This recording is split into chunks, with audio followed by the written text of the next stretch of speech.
Today we'll talk about Africa, once seen by Europe as the antithesis of civilization, the heart of darkness, in the words of a certain Joseph Conrad. Centuries later, Africa remains ignored.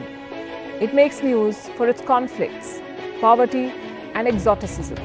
For the longest time, the world saw it as a lost cause.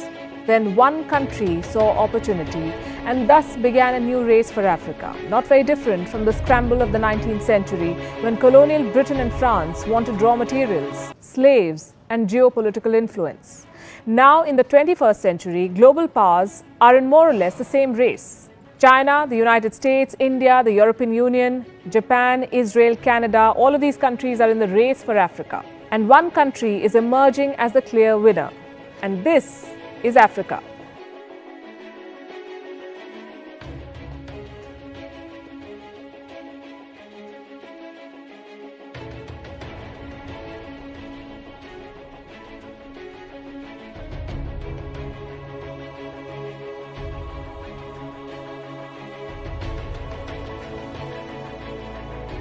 A continent of 54 sovereign states, 17% of the world's population, 9.6% of the global oil output, 90% of the world's platinum supply, 90% of the world's cobalt supply, half of the world's gold supply, 2/3 of the world's manganese, 35% of the world's uranium, 75% of the world's coltan, and 54 votes in the United Nations General Assembly. This is what makes Africa so attractive and makes the continent a battleground for global powers.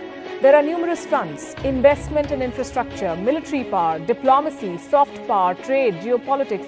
Every country has its own interest in Africa. In 2016, Israel began its scramble for the continent. Benjamin Netanyahu became the first Israeli Prime Minister to visit Africa in 50 years. What did he want? Votes in favor of Israel and against Palestine in the United Nations resolutions. Africa and Israel share similar histories, he said. Israel went on to sponsor solar, water, and agricultural technologies. In the same year, 2016, Senegal co-sponsored a UN resolution. It condemned the construction of illegal Jewish settlements in the West Bank. What did Israel do? It cancelled the Mashav drip irrigation project. And this is just one example. Here's another one. The European Union has pledged more than $54 billion in sustainable investment for Africa. What does the EU want? Access to the African market of 1.3 billion people. Brussels has negotiated free trade agreements with at least 40 African countries. But does this ensure a balanced two-way trade? It doesn't. And no country has a bigger interest in Africa than China. China is funding 1 in 5 infrastructure projects in Africa. It is building every third one. Africa has an infrastructure deficit and China has a signed checkbook. Starting 2005, China has invested at least $2 trillion in Africa. It built 6,200 kilometers of railways, including the continent's longest railway line connecting Ethiopia and Djibouti. Beijing has also built the African Union headquarters in Addis Ababa. What does China get in return? A lot. Geopolitical influence to start with. Beijing is selling its culture, its currency. In Guinea-Bissau, exit signs are written in Mandarin.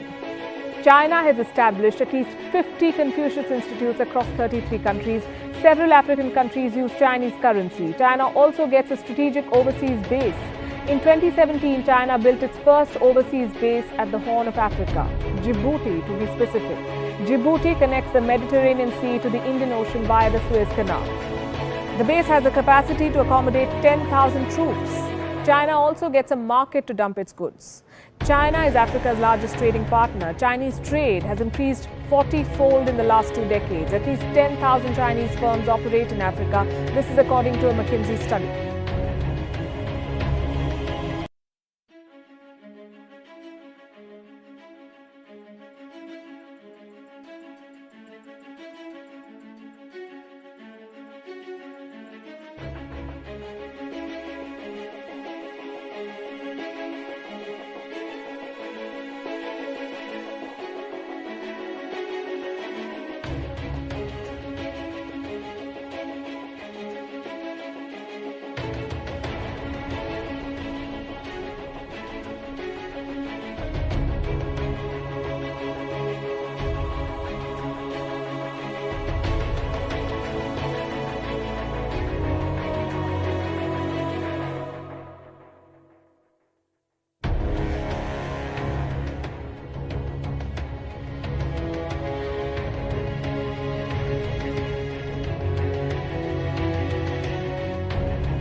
including the continent's longest railway line connecting Ethiopia and Djibouti.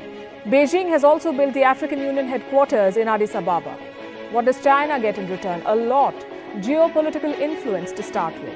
Beijing is selling its culture, its currency. In Guinea-Bissau, exit signs are written in Mandarin. China has established at least 50 Confucius Institutes across 33 countries. Several African countries use Chinese currency. China also gets a strategic overseas base. In 2017, China built its first overseas base at the Horn of Africa, Djibouti to be specific. Djibouti connects the Mediterranean Sea to the Indian Ocean via the Suez Canal. The base has a capacity to accommodate 10,000 troops. China also gets a market to dump its goods. China is Africa's largest trading partner. Chinese trade has increased 40-fold in the last 2 decades. At least 10,000 Chinese firms operate in Africa. This is according to a McKinsey study. Africa has resources and China has access. Did you know that a third of China's investments in Africa are in the mining sector? And finally, it gets to debt trap Africa. But here's the thing, China is not the only country investing in this continent, it's not even the biggest. The United States is Africa's largest investor. It accounts for $54 billion of FDI stock. There are 600 American companies operating in South Africa alone. And this, even after the US president called Africa this. For the longest time, Africa was nothing but a war zone for Washington. It has over 7,000 troops deployed in the continent. They are spread across some 13 African countries, including Burkina Faso, Cameroon, Central African Republic, Chad, Democratic Republic of Congo, Kenya, Libya, Mali, Mauritania, Niger, South Sudan, Somalia, and Tunisia. For the US, Africa was a continent for counter-terrorism operations. What happened then?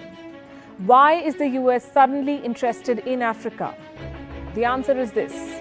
For the US, Africa is now a new front to take on China, and Washington is now fighting it out for power and influence. An article on the US State Department website reads, and I quote, "Africa is the continent of the future. Thus, we need to make the most of its potential. By 2050, its population will more than double to 2.2 billion people, with over 60% under the age of 25. Where is Africa's interest in all of this?